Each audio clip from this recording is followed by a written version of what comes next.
Do I look smarter with my glasses on? Cheers, Danny. Or dumber? I like your glasses. Let's try on for today. All right. We're live and we're Are recording. we looking at the camera? Oh, the camera's here, isn't it? It's hard You because I wanna do the kind of feel intro? like intro. No, we're having a What's it conversation. called? We can't do an intro unless we know what this is called. We don't have an intro. Exactly. We need to create an intro. Yeah. Okay. You want to start? Well, I think I'd like to, I guess, ask you a question. Would you ever do online training for yourself? No. Why? Okay, so actually, I would, depending on what it's for. I think there's a time in your life where any form of coaching is useful. Everybody should have had a coach, and as you know, I've had lots of coaches in my time. The only reason I would struggle with an online coach right now at my age and with my, I don't want to sound up my own arse here, but with my level of knowledge of my own body, is I have got so many injuries, so many issues, that the level of back and forth with a coach right now to put the perfect training plan together for me personally would be a challenge, because I don't know how I'm going to feel on any given day. I don't know how my elbows are going to feel. I don't know how my shoulders are going to feel. I don't know how my hips are going to feel. So luckily for me, I know enough to have my own kind of training plan, the exercises that work best for me, the level of intensity. I'm also, very religious with my training. I'm never going to miss a session, and I can self-regulate and adjust on any given day based on how how my body is feeling, to get the most effective workout for me that day. Mm. A coach can't do that at the moment for my goal. Now, if my goals changed, let's say, I wanted to do a triathlon all of a sudden. I'm like, okay, what would be the best way to go about putting that together? Then maybe getting a coach that holds me accountable to, my run days, my swim days, and my bike days, and looking at it that way, and the mileage and the build up. That's something I know less about. Then yes. Nutrition, again, I'd have to have a really solid goal. Like, I do think this is why sometimes, moving to the next part of this question, is kind of why people quit on it, is, I don't have a strong enough reason, to get sub 10% body fat, follow a nutrition plan. I'm not looking to step on stage. I'm not overweight. I'm not fat. So if I hired a coach and they put me on a nutrition plan, I already know I probably wouldn't follow it, because I don't have a strong enough reason to. If I did, yes. If all of a sudden, again, I had a goal where I need to lose 10, 20 pounds and I need to be held accountable, then maybe. But again, asking me whether I would have a coach for that is like, I know I have all the knowledge to drop 20 pounds. It's just up to me whether I do it. I don't need someone. If I'm not going to listen to me, probably not going to listen to someone else. But that's me personally. Would you not argue that most people do have the knowledge to drop 10, 20 pounds on their own? I mean, there's enough resources out there, from Weight Watchers to various different types of diets to a whole foods diet to programs like Couch to 5K to signing up for a Spartan race, or a 5K run, a 10K run, or whatever. Like, and especially with the explosion of YouTube, TikTok, Instagram, and all that, all the influencers and all that stuff out there, like there's plenty. We're in the age of information. Chat GPT for meal plans, all that stuff. So why would someone, or should someone, think about, or why would someone hire out an online coach? I still think a lot of it is for knowledge and the organization of the training programs, exercise selection, periodization, all the things that is kind of, I guess, easier to follow if it's done for you and someone actually mapping out over time. for an individual that just wants to kind of do the training and follow the nutrition plan or whatever, but have it kind of mapped out in front of them so they don't have to think about all that part. And then, like you said, it's the accountability piece. So for me, if I already know that someone telling me what to do is not going to work, then why am I hiring that coach? I can do all the other stuff myself. And I think that question has to come in when someone's hiring a coach. The same thing. Are you doing it because you need the accountability? Will you do it just because someone tells you what to do? Or is there a genuine lack of knowledge? Does that support encourage you to follow the plan? Or someone going, yes, I know I want you to eat chicken and vegetables, and that's boring as shit, but here's a way to make it interesting. Is that valuable? I don't know. It's the value. The saying beauty is in the eye of the beholder is how I look at any coaching, you know, relationship, right? Mm. What is it? And this is, I think, where coaches go wrong sometimes in their intake and onboarding. You have to really understand why that client is hiring you and what it is that they're looking to get out of you as a coach. Because if you just assume it's accountability and it's actually not, and it's someone like me who's like, I don't need the accountability. I'll do the training, right? But I'm probably not going to follow the nutrition plan. And like, I already know myself well enough to be like, look, the coach might then turn around and say, well, why are you hiring me then? It's like, well, I'm hiring you for this. So an example would be, boxing. I hire a coach, and I asked on day one, I said, look, I don't want an hour. Most boxing sessions are like with your coach are like an hour. And what I see a lot is a bit of pad work and then some fitness work and a long warm up and a long padding out the hour, Mm. right? I was very clear. I don't need the fitness work, right? I don't want some long boring warm up. I don't want you to pad out an hour. Would you do half an hour of pads for me? How much would that cost? I just want the pad work. I'll come in, I'll do the bag work on my own, I'll do my own warm up. I just want 30 minutes of pads. Mm. And that's where I got the value. The coach could have given me all sorts of other things, but I was like, I want 6 to 8 rounds on the pads. That'll take us about 30 minutes, and I want to learn. So I said, I want the work and I want to learn stuff. And that's what we did. Now, but it gets because I knew what I wanted to achieve. If I went in with that, with no idea to a certain degree, and then I'm getting all the fitness work and things like that, I'm kind of like, I don't need all that. That would be He the doesn't same thing need with a the coach. fitness, guys. He doesn't need the No, fitness. you know what I mean. Be the same. If I want a coach, it's most likely going to be for the physical side of things. I'm not going to get a coach for the nutrition, because it's not even just that I don't need the accountability on the nutrition side. I just don't want it. I don't want to follow a What the nutrition plan. man needs is a personal chef, people. Yeah, exactly. So now that's a really good fucking point. Not the only way I'm going to eat well. That makes me sound like all I do is eat shit, which I don't. But Thanks to me. yeah, but if good food is put in front of me, I will just eat it, and that was the only way I'm going to stay on a nutrition plan. So if and again, I think this is, and again, I can't afford a fucking personal chef, so it's not going to happen. But that's 100% accurate. And I think it's another really good question that as a coach, we should be asking our clients, because if you assume that they're just, the whole point of them having the nutrition part is that they'll be accountable to you, and because you write it down and you're telling them and you're encouraging, they're going to follow it. Some just won't, and that's not the answer. No, most of the time, you create a meal plan for clients, and it's like, oh, okay, cool. And then And then then you just it's don't do it. Yeah. instantly forgotten.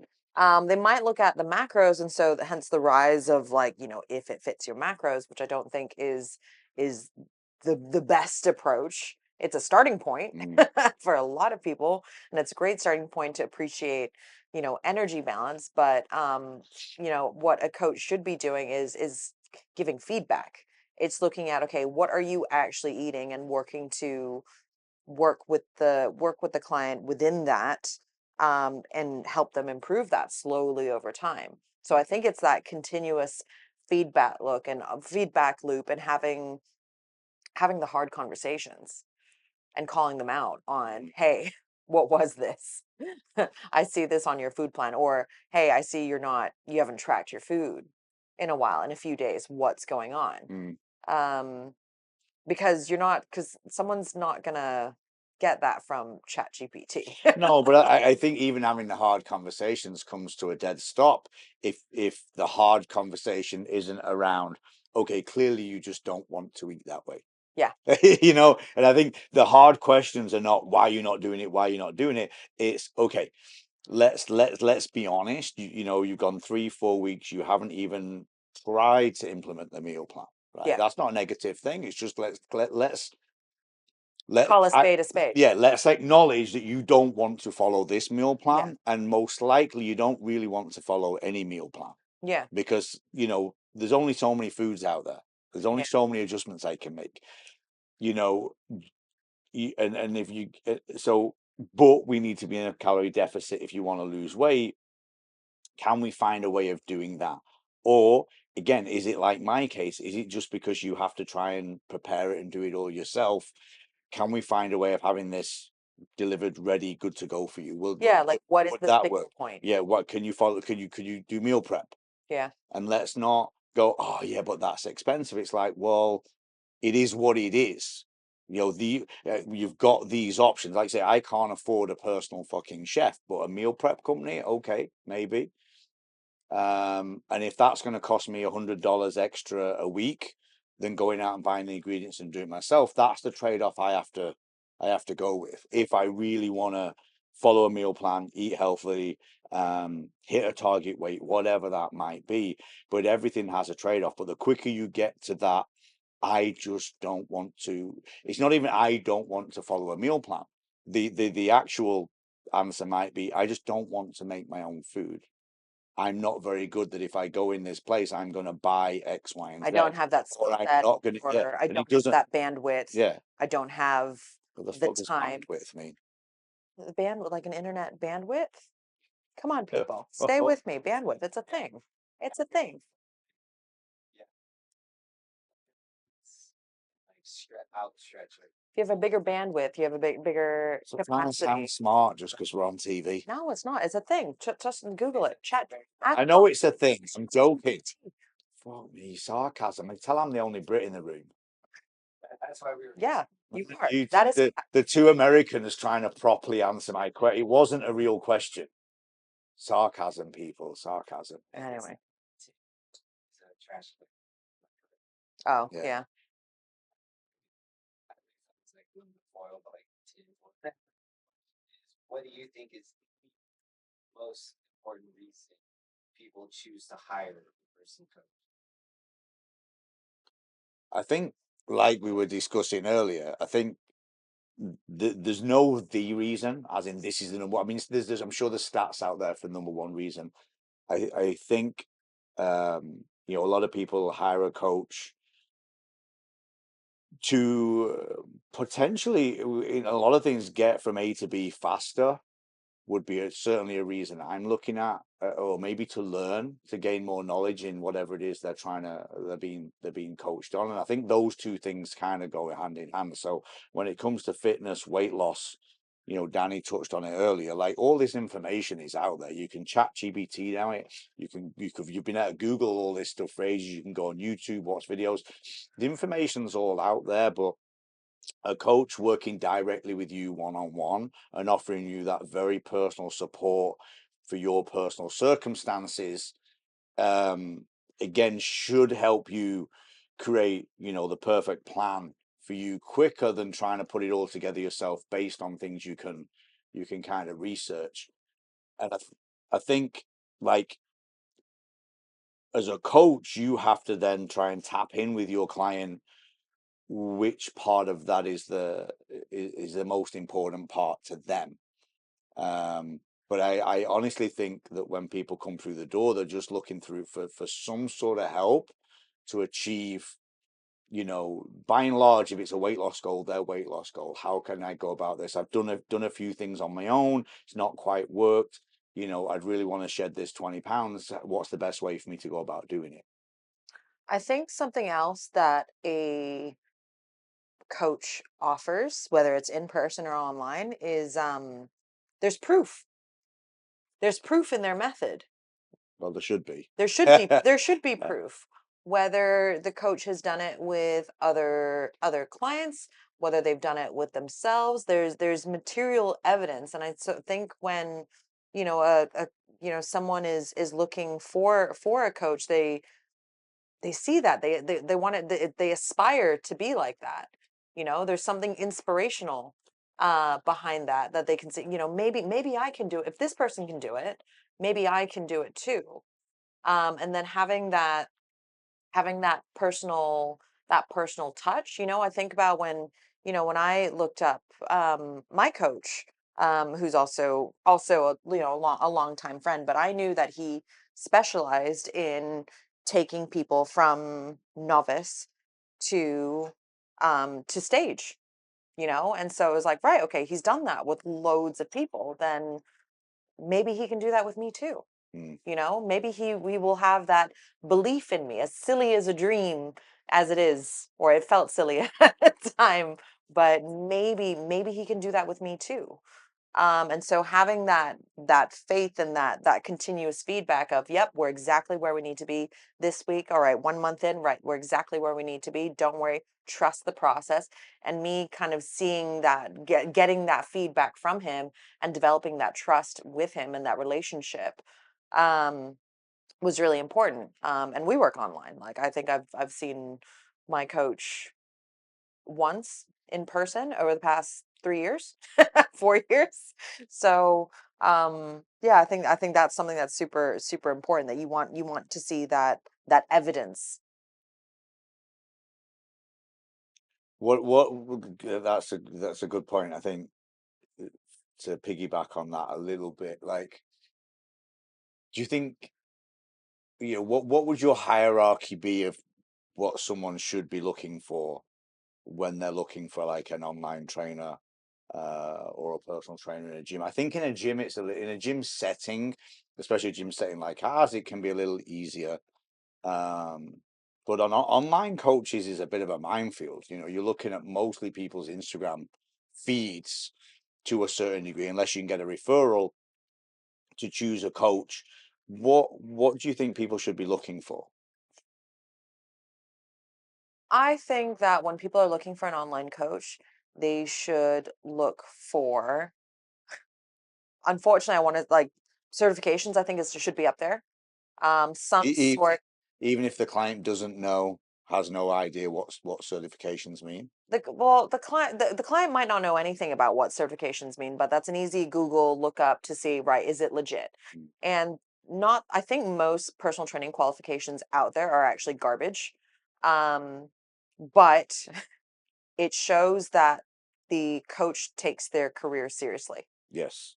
that they are able to see something through, go through an education syllabus, and really want the best for the clients, and that they are doing it the legitimate way. So I do think that the certification is high up there. I think also after that, you want to see continuing education, that the trainer is trying to further themselves, further their knowledge, that they are humble enough to know that, okay, there is more and more ways of going about things. There's not just one way to go about fat loss, muscle building, performance, whatever. There's many ways to skin a cat. So I do think that that's super, super important. After that, it's, okay, are they do they have evidence of any clients actually doing well? Are there testimonials? Are there reviews? Are there other clients can speak to the quality of this trainer and the fact that they are giving feedback, giving proper resources in terms of training, nutrition? They are doing their check-in calls or whatever, or however way they go about it. Is there that follow-up and quality of service? um I think those things are high up there for me. What about you? Kind of same. I mean, I'm glad you started with qualifications. I'm going to go one step further. I think, especially in the online world, when you come to a gym like ours, you can be rest assured that all our trainers are qualified and that the gym has insurance that oversees all the coaches. All the coaches Yeah, are sure. insured. A big red flag for me, and a coach should have no issue sending you this, is if you're trying to hire an online coach, ask them if they're insured. Can you send through your insurance? so that I know I'm working with someone who's actually insured. If you went to a chiropractor, a physio, you would expect them to have insurance, right? There's so many people out there that doesn't make them not a good coach, but I think, like you said, do you take your career seriously? Are you qualified in some way? And again, the qualification doesn't necessarily mean you know what you're doing, but do you have a baseline qualification? Do you have a degree, maybe in what you're teaching? And are you insured? You know, are you covered? Do you care that you're covered to be giving out this kind of information to clients, right? Those two things, and then follows on with, I think the next step really, depending with whether you go for a coach who's highly and again, they can be both, but highly educated and has a catalog of really good results that they can show with their clients, or you know, even a good result with themselves. What is it that's going to motivate you as an individual? You know, I think you know, you can pick a coach based on really good results with clients, but if you just don't gel with that coach, they still might not be the right coach for you. Mm. I think there's a lot of people out there, they either want to train with a coach and they don't care what the coach looks like, they don't care what the coach, you know, what the coach's personality is like. They just care that that coach has a good reputation for results, right? Or you've got the flip side. Do you need to really like and be inspired and motivated by your coach to do what they're asking you to do? Mm. Because there's a lot of people out there choose a coach purely on, I just want to train with that guy. I love his Instagram videos. I love their this. I love that. I love the way they look. I love what, and they've actually got no results to speak of with other clients. They don't even show that stuff off, whether they have it or they don't. But if that guy is going to inspire you to do what needs to be done, or girl, then maybe that's the best coach for you. Now, I would still ask them, are you qualified and do you have some sort of insurance to be doing what you're doing? Because that just shows me that you take your career seriously. But you know, I as an educator, as a gym owner, as someone who trains other trainers, I put evidence with clients number one, top of the list. You know, if I hire a trainer and I'm asking them questions and you know they're telling me what they do with clients and stuff, I'm like, have you got a portfolio? Show me some results that you've achieved with other clients. Show me that what you're talking about, you have proof and evidence that you can actually deliver. But like I said, in today's world, that's not always what people are looking for. It should be, but some people just hire a coach purely on personality, looks, the fact that they've done it for themselves. And again, I think maybe age can come into that. You know, I know for me when I was younger, you know, looking through, you know, Muscle and Fitness, I chose workouts based on favorite athletes, favorite bodybuilders. Like, if I'd have actually hired that guy as a coach, doesn't necessarily mean, you know, first of all, I couldn't afford it, but doesn't mean they would have gotten me necessarily the best result for where I was and what I wanted to achieve. But attempting Ronnie Coleman's workout out of Flex magazine inspired me. It also nearly killed me. But you know, but was that the best thing for me to be doing at 15, 16, 17 years old? Probably not, but it inspired me to get in the gym. It inspired me to work. It inspired me to do what was necessary to build some muscle. Could I have done it smarter looking back? Probably. But again, you know, hiring some, you know, some guy I don't know that maybe doesn't look the part but has a ton of results might not have motivated me back then. Mm. So it depends what you're looking for in a coach. Education, motivation. Hopefully it's a combination of all of it. But just because you're really educated, just because you get really good results, doesn't necessarily mean you're the right coach for some individuals.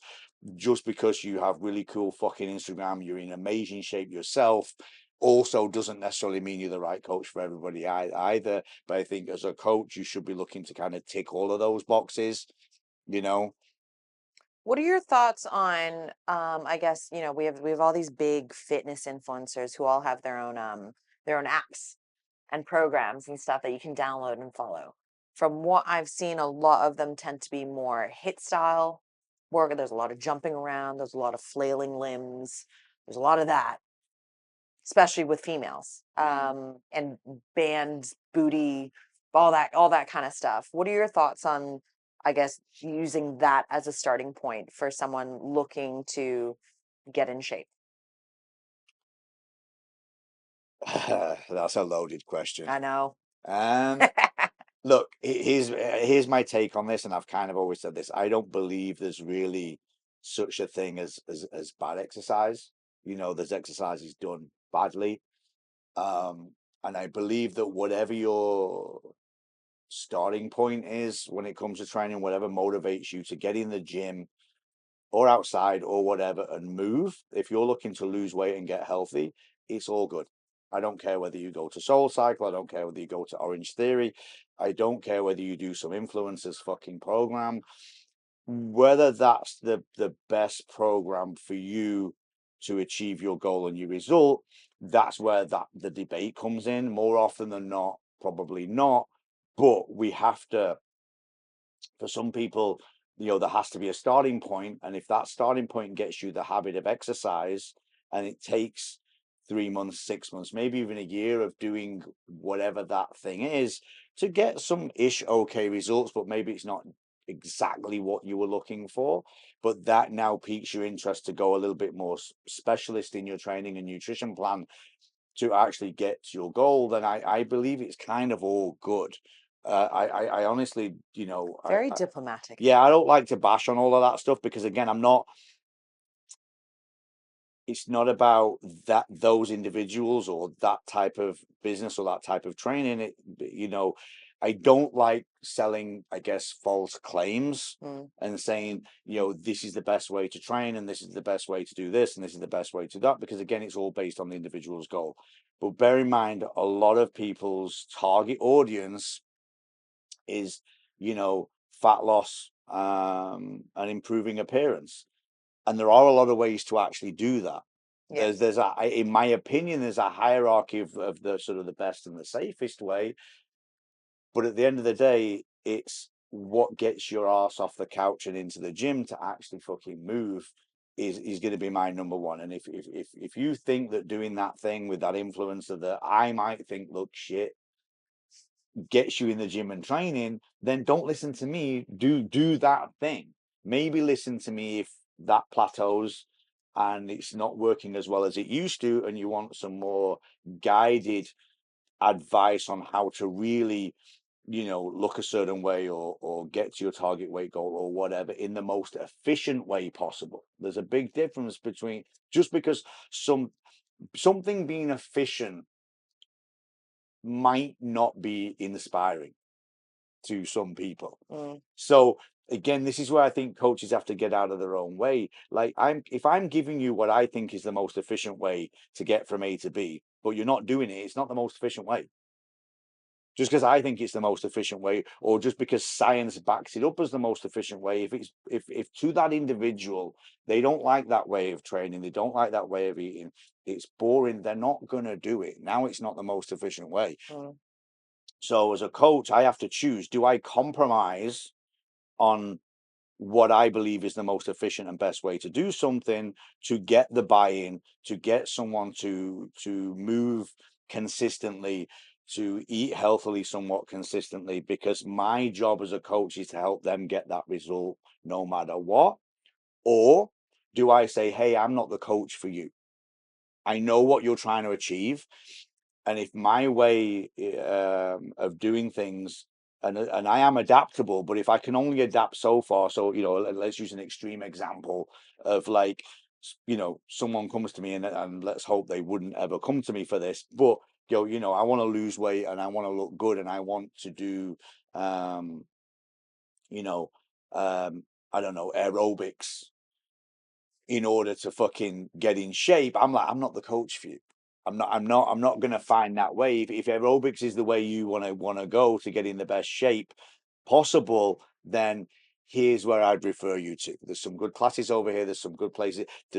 Now, if someone's like, I want to do more HIIT style training, I really enjoy that.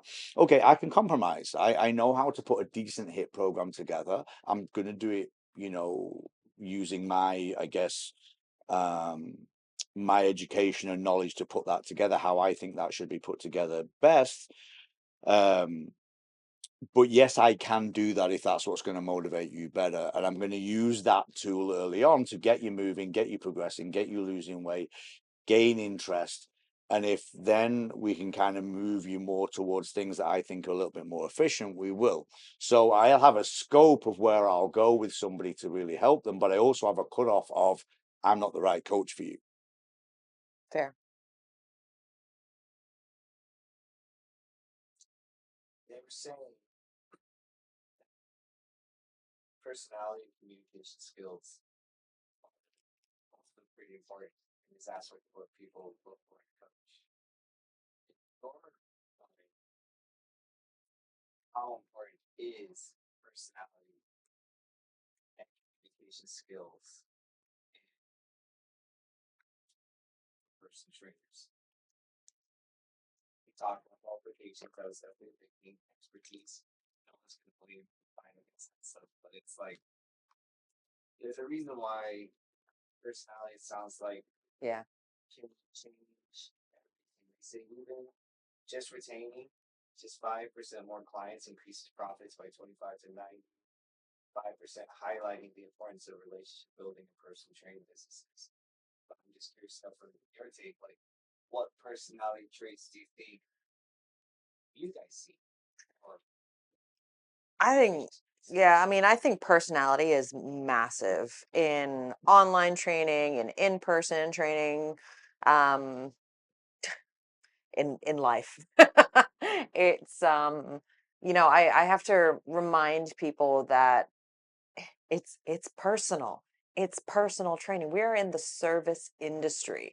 And if you cannot get along with people or inspire people or get in their heads about and reminding them about what they set out to achieve together, then it's not going to work. And this isn't the industry for you. This is a service industry. We're servicing people. I think assertiveness is huge. I think being proactive, I think being empathetic is super important. I think also, I've mentioned it before, but be having some humility, and humbleness to know to say, right, I don't have all of this experience, or I don't have the answer for you right here, right now, but I'm going to go out and I'm going to find out and give you the best answer that I know or that I can find that I think is going to benefit you.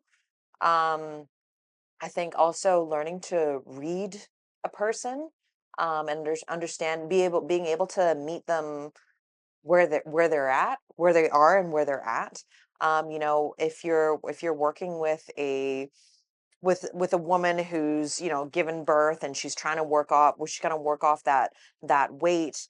And I'm not at that point. I've never been pregnant. I don't have a child running around, but I have to be somewhat understanding that, okay, they've got to wake up in the middle of the night to feed the baby.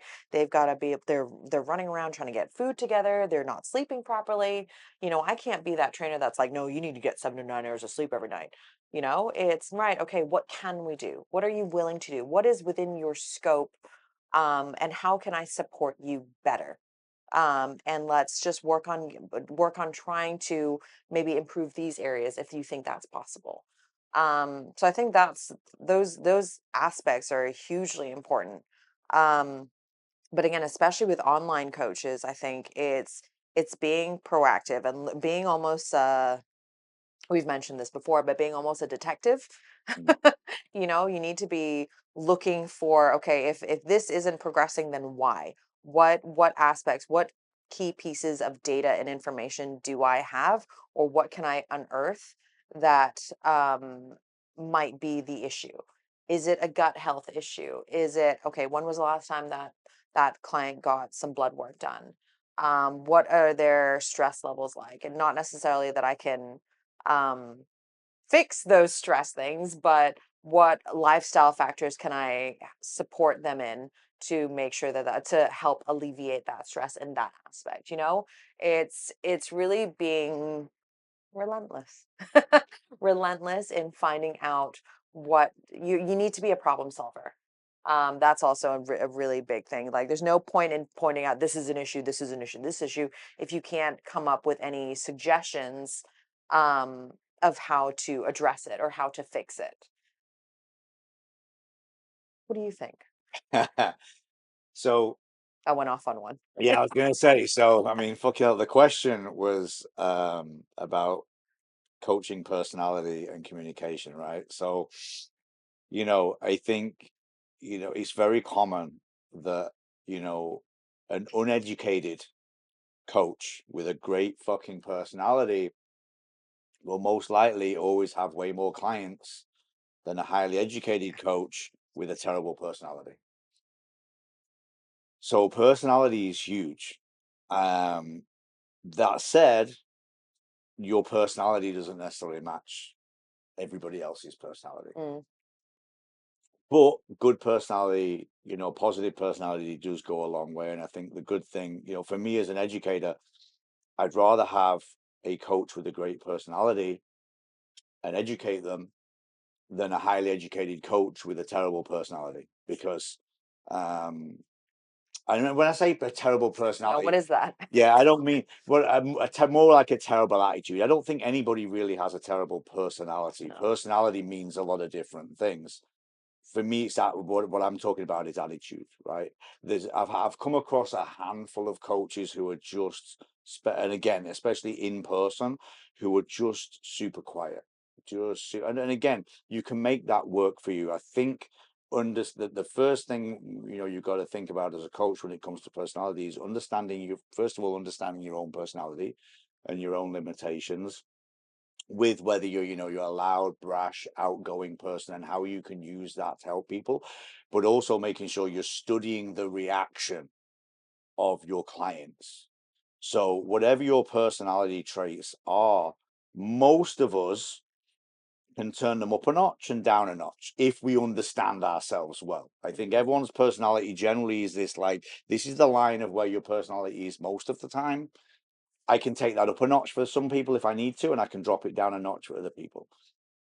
But you have to understand what that is, and that reflection has to be met within your client's reactions. In other words, if you're super loud, brash, motivating, screaming, shouting at clients, and that's your thing, and it works for a lot of your clients, but you can see you'll all of a sudden get a client and it's a bit, you can see them kind of backing off a little bit and not responding to that. You have to know to tone that down, right? And if you're a little quieter, can you tone it up with some clients?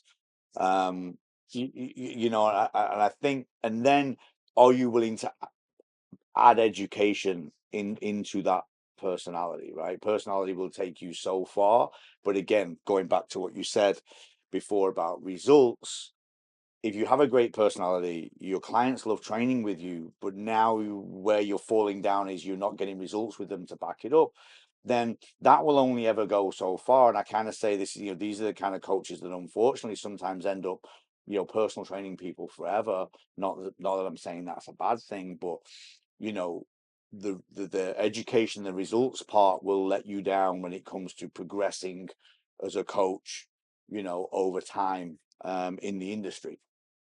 Um, I think unfortunately a lot of people come into the industry, thinking they know it all and with a fairly poor attitude. And for me, that's a personality trait, and I'm yet to fix that on a lot of people. So I think that's a much harder issue. And I think if you have a coach that's a little bit more like that, I don't want to say poor personality, like say maybe more of a poor attitude, my way is the only way, and I think that's a harder thing to coach somebody, so then now I'm talking about coaching a coach to become better. You know, it's really hard to teach someone personality. There are good courses out there to understand communication, and I think good communication is good coaching.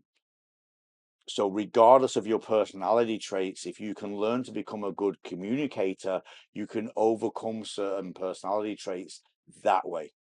But if you've got no interest in learning how to communicate well and your personality is not great, now you're going to have a real issue coaching, because coaching is communicating. If you become a good communicator, I think you become a great coach, regardless of your personality traits or even your coaching style. You might not be for everybody, but you can become a very successful coach if you are very successful with communication.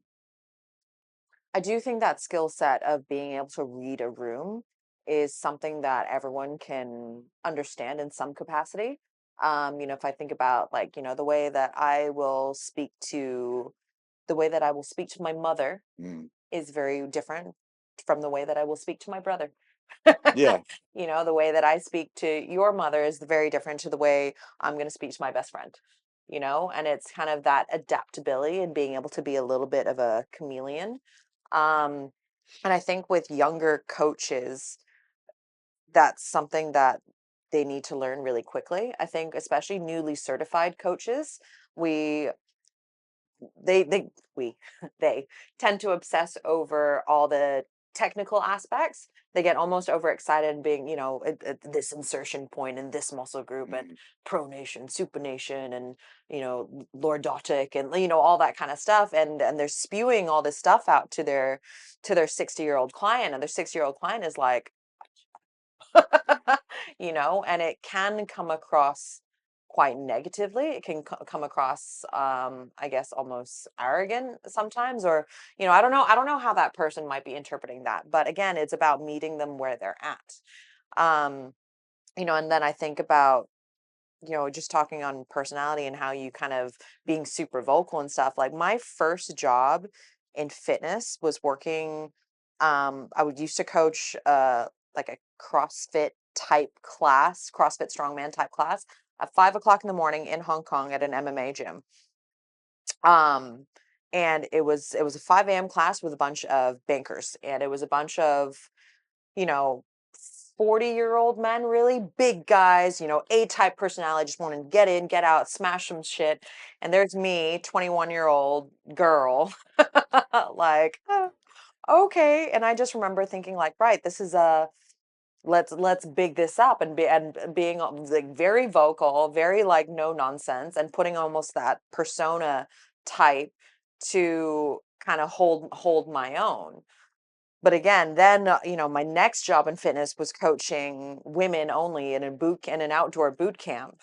And that couldn't be my personality type. These were women who, again, who had, never trained before, very uncomfortable, kind of in their bodies with, especially around weights. And so then, again, I had to change how I was communicating, change the tone, be a little softer, be a little bit, come up to them, speak to them one on one, and go away, rather than kind of shouting them at as a big group going, go, go, go. Um, and again, it's just that ability to really read the room. But then what you were saying in terms of attitude, it's, how would you explain to me what would a bad attitude, what does a bad attitude look like to you? Are you just trying to get sound bites out of me today? Maybe. Is Um, it working? yeah, a little bit. Um,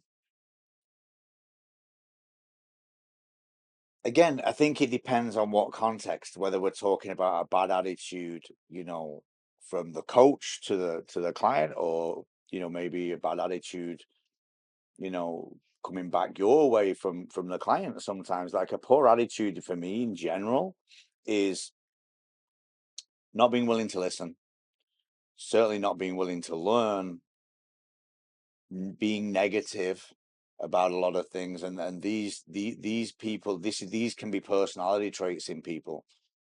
And I think, you know, sometimes you've got to draw a line in both ways. Like, if I had a coach who was constantly not listening to me, constantly negative, um, maybe, constantly whinging about themselves and their own life and their own bullshit going on. I'm coming in the gym to train. I'm not here for you to get all your bullshit off your chest, right? Like, w- you know, that's not gonna motivate your client. Um, if I'm talking about, you know, coaches that maybe, I hire or whatever, it's the same thing. It's like, look, I'm here to try and make everybody better. And it's not my way is the only way, but we have tried and tested, proved kind of systems and things that we know work. So if I'm asking you to make adjustments, it's usually based on stats, based on facts. I'm taking a look at what you're doing and I'm, you know, I've been doing this a long, long time now. So you talk about reading the room, when I walk in and read this room, let's say, with a gym full of trainers, it doesn't take me long to pick up on what looks like it's going well, where someone might be struggling, where there's an education or a teaching point. If I approach that person, obviously got to make sure my approach is good, but it's just met with resistance. It's just met with, don't want to listen. I know what I'm doing. I'm doing it my way, but I can see that way is going to have a problem in the next week, 2 weeks. I can see the problems ahead. Then, none of us, no one's going to grow from that point.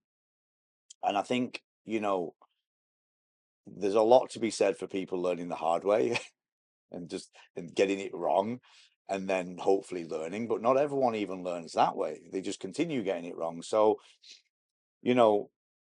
that's what I kind of see as a poor attitude in our industry. But fixing that's a challenge because I think some people and all of us are a certain way, and it's not my job necessarily to fix that. And that would be the same with a client.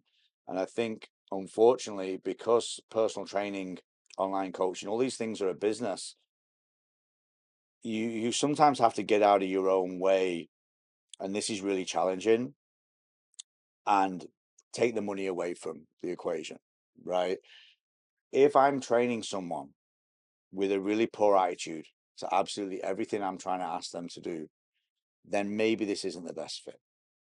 And it's rare, but maybe, clients will stop training with you for a certain reasons, and you might not always know what those reasons are, but you can also stop training a certain client if you want. You don't have to put up with it and keep going and go, look, you hired me for a reason, but you seem to not want to do anything I'm saying, and I'm out of, you know, ammunition, so to speak. I'm out of ideas. I'm out of other ways to help you. There are only so many things within my control that I can help you with. If none of this is what you want, then let's not do this. And maybe if you can find someone else who can crack the code for you, then that's going to be a much better partnership than what we have. And that doesn't always have to be a personal thing. It's just again, as a coach, what kind of people do you really want to work with? And I think as a young coach, as a new coach, you have to work with everybody. This is where you learn that stuff.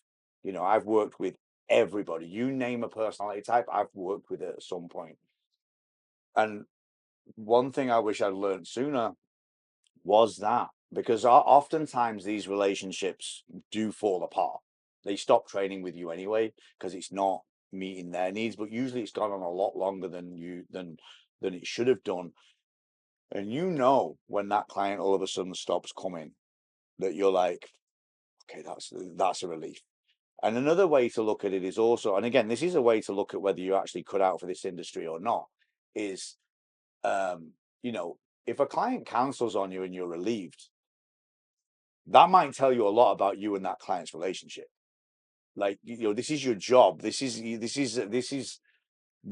something. If that client is maybe draining your energy, or that person, and vice versa. If you're looking for a reason to cancel your session and it's because that your coach isn't inspiring you enough to get in the gym, then again, you should question that relationship or question why you're doing it. We should want to go After taking a long, hard look at yourself.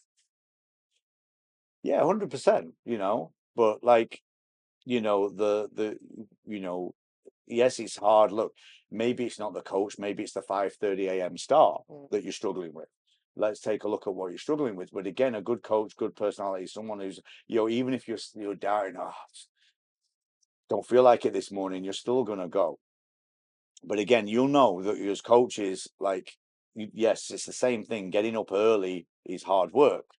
But if your 6 a.m. client also is a client that you struggle to work with, And like I say, more often than not, every time they cancel, you're relieved, then maybe that's not a client you should be working with. And we've all had clients like that. I think when you've been in the industry for 100%. a while, I've had clients before who will, book a 5 a.m. session with me and consistently be half an hour late. But I think sometimes these most difficult clients from a trainer perspective, um, they offer such a big learning opportunity for you. So it's so for me, that takeaway with that type of client is like, right, I have half an hour to just beast them. What can I do? And trying to think outside the box. And again, having that type of attitude of, right, what can I do? What else can I do?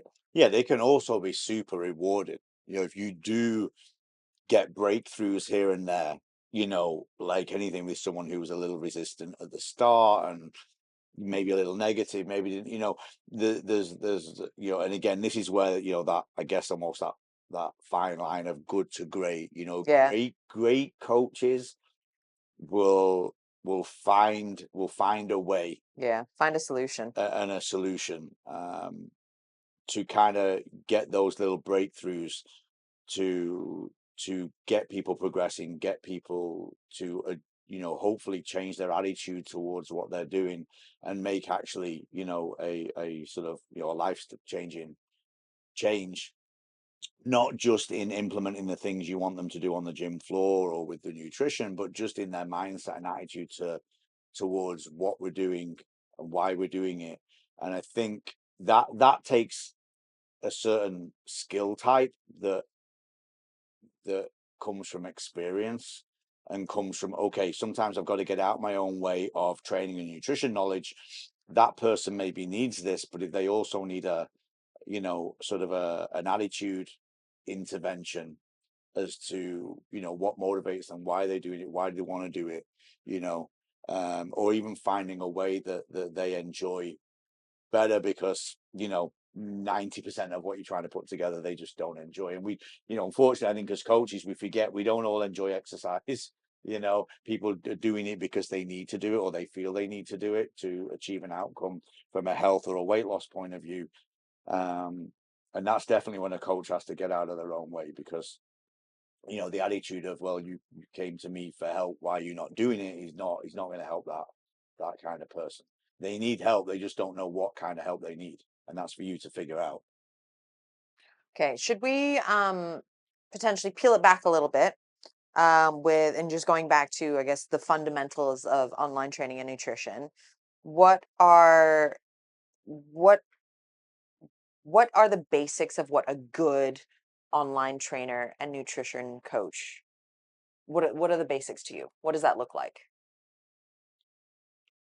So that people know what they should look for.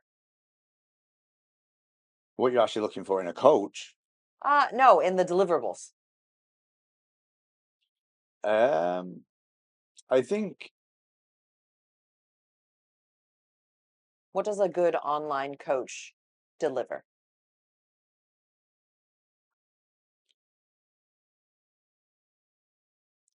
first and foremost, um, you know, a lot of it is as simple as delivering the service that you sell, right? So everybody has, their marketing and this list of things that they say they provide, right? Do what you say you're going to do.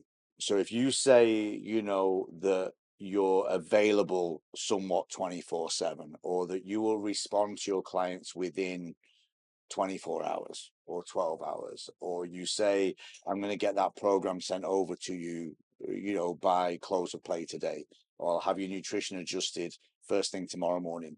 Fucking do that to start with. Do that, right? Because you will get as much buy-in early on from your clients by doing what you say you're going to fucking do on time, versus saying it and then not doing it. And I've seen this across the board from a lot of coaches. I'll get that nutrition plan to do. Like, it's almost like, they're working for you and working around your time. It's like, no, you're the coach, you're being paid, right? So make sure that the deliverables that you promise, you do them on time and you stick to your promises. So don't say you're going to send something and then not send it. You know, I remember back in the day, fucking, you know, I'll get your program ready, and I'll bring it in. You know, I'm going back in the day when we used to print programs off. And the client, I'll have it ready for you for Wednesday. Client comes in Wednesday, you've not done it. And I usually, oh, fucking, my printer broke down. I've run out of ink to do all the excuses under the sun. There's no excuses. You said you'd have it on Wednesday, get it fucking done. And I think that's step one in building trust. You know, my coach, you know, says he's going to do something and he does it, and I get it when I need it, right? Step two, you know, is be consistent with the communication. So again, this is basically just delivering what you say you're going to deliver. You know, if you have you know, set times when you're going to communicate, make sure you communicate at those set times. Build up a consistency and rapport with your client, right? You know, there's not much point in going, right, here's your program, here's your nutrition plan, and then maybe not, and then not checking in at all for a week and just hoping it's working and doing as little work as possible. So put as much work in as is necessary to get the client on track. Obviously, you're there to offer support. I think online is crucial. People want online clients, online coaches, because it's comfortable for them to, you know, do their own training, do their own nutrition, have this person there on hand. But again, communicate with the client how much communication is enough, what's too much, what's not enough, what do you need from me? You know, have that conversation. Make sure that the relationship between you and the client is clear. And then once you've kind of established all those things, the rest of it is the accountability piece, the ability and the willingness as a coach to adjust as much and as often as is necessary to help that client reach their goal. And you know that after that, you know, it's going to be the results and the outcome of what's going on. But I mean, that doesn't come without all the first bits. I don't think, you know, you gain trust by progression, but I think you gain trust before you can gain trust in progression. You gain trust in just doing what you say you're going to do, and being consistent. Progression takes time. I can gain trust in that first 24 to 48 hours. Yeah. Right? Based on, I've said I'm going to do X, Y, and Z, and I did X, Y, and Z. Yeah.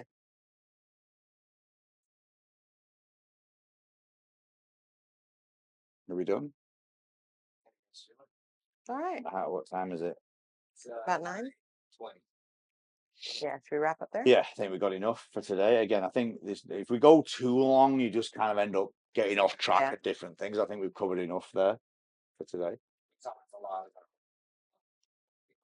which is one of the things people look for online personal training, as well as just branch right into the main key elements that the coaches should hold and have that clients are really asking for and giving people. Yeah.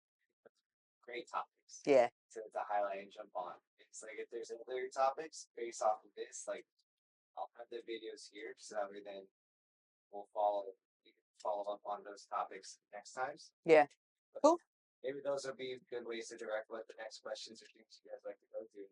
Maybe just asking more clients opportunities of like questions they might be curious to know. Like I don't see this often, or what people might want answers for. Okay. Yeah. Cool. Q&As. Cool. You want to? I just canceled them. Oh, do you want to download to Danny's computer? Yeah. What you're good, because otherwise I don't have a 10 a.m. anymore. No. That's good, which means I can get home earlier.